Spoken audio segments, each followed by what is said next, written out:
ഇന്ത്യയുടെ തെക്കുപടിഞ്ഞാറൻ അറ്റത്ത് അറബിക്കടലിലെ നീലതാഴങ്ങുന്ന പ്രകൃതിസൗന്ദര്യമായ ഒരു ദ്വീപസമൂഹം. ലക്ഷദ്വീപ്.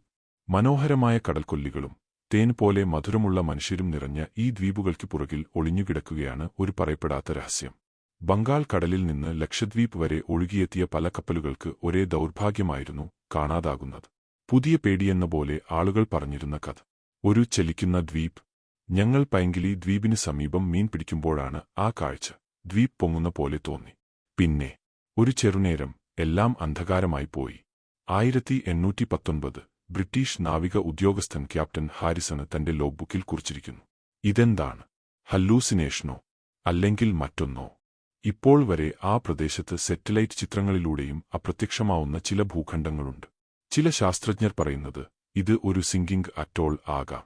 പക്ഷേ തദ്ദേശവാസികളുടെ കഥകൾ ഒന്നുകിൽ മറ്റൊരൊന്നാണ്. 2021 അഞ്ചംഗ കുടുംബം കടൽസഫരി പോയി. എവിടെയും കണ്ടെത്തിയില്ല. അവരുടെ ബോട്ടിന്റെ അവസാന GPS സിഗ്നൽ പൊതുജനങ്ങൾ അറിയാതെ അവഗണിച്ച ആ ചലിക്കുന്ന ദ്വീപിന്റെ സമീപം അവശേഷിക്കുന്ന ഒരു ചോദ്യം മാത്രം.